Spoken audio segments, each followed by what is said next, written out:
In Kenya, for a lot of drivers, accepting a ride-hailing request has become a life-or-death decision. What looks like a normal, everyday fare is more and more turning out to be a meticulously planned trap. Today, we're going to dig into how criminals are actually turning these apps into weapons, leaving behind a trail of traumatized drivers and stolen cars. So let's get right into it. Man, that quote from a driver, it just perfectly captures this terrifying new reality, doesn't it? The very tool they depend on to make a living has now become this huge source of danger. So what does one of these ambushes actually look like? Let's follow one driver's story to find out. To really understand how this works, we need to look at the story of John Mina. His experience, it's harrowing, and it reveals this chillingly organized playbook that these criminals use. And you know what's crazy? It doesn't start with a threat. It starts with what seems like a friendly offer. For John, it all kicked off with a simple phone call. The offer was for a high-value, long-distance trip. That's exactly the kind of fare a driver dreams of getting. The person on the phone sounded super professional, and they built up this immediate sense of trust, a trust that turned out to be incredibly dangerous. Now, John's story isn't some random one-off incident. He walked right into a carefully staged operation. And what's so terrifying is that it's all part of a coordinated method. So let's break down the anatomy of how these sophisticated carjackings actually work. So this is the criminal's method, laid out step by step. And it really shows you just how systematic this all is. It starts with the lure, that really profitable trip. Then comes the really crucial part, the trust signal. They send an elderly man as a decoy, which immediately disarms any suspicion. Who's going to suspect an old man, right? And that's the exact moment the ambush is sprung. A group just emerges armed with weapons like swords. From there, they move to the interrogation, violently demanding info on vehicle trackers and bank pins. And it all ends with isolation. The victim is tied up and just abandoned in a remote place. For John, it was the middle of a pineapple farm. The physical violence is absolutely horrific, but the psychological terror, that's just as brutal. While they were holding him captive, one of John's attackers taunted him with that chilling line. It's a threat that's just designed to completely break a person. And John's case is not an isolated one. Not by a long shot. You can see a terrifying pattern start to emerge here. So John Mina was ambushed by that decoy.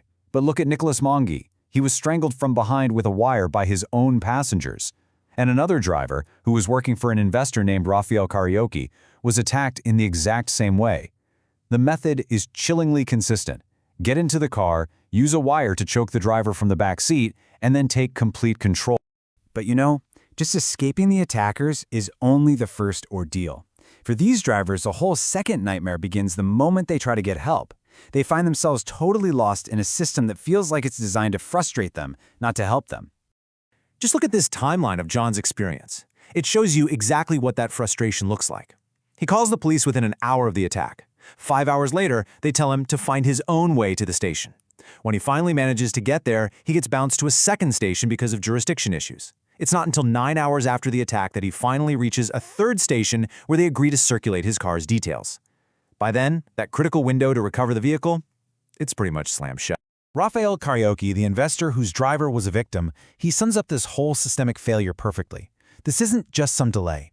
It's a huge window of opportunity that's handed directly to the criminals. It's time they use to disable trackers and just disappear. But faced with all this inaction, the drivers are not staying silent. No way. They're organizing, they're demanding accountability, and they're fighting back for their right to just be safe on the job. So, united by the shared trauma, all these different digital taxi organizations have joined forces.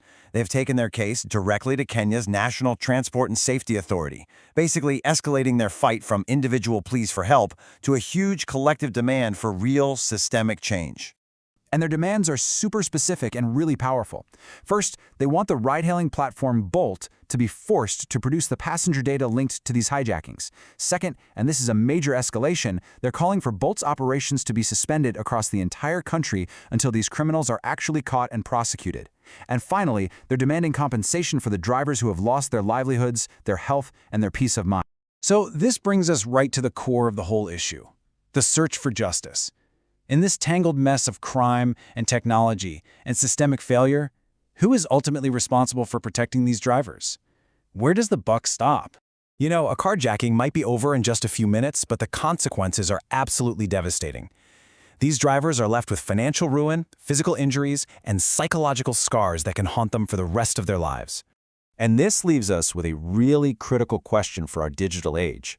When an app connects a driver directly to a dangerous criminal, who bears the responsibility? Is it the platform that made the connection, the authorities who failed to respond, or is the driver just left to face all of this danger completely alone?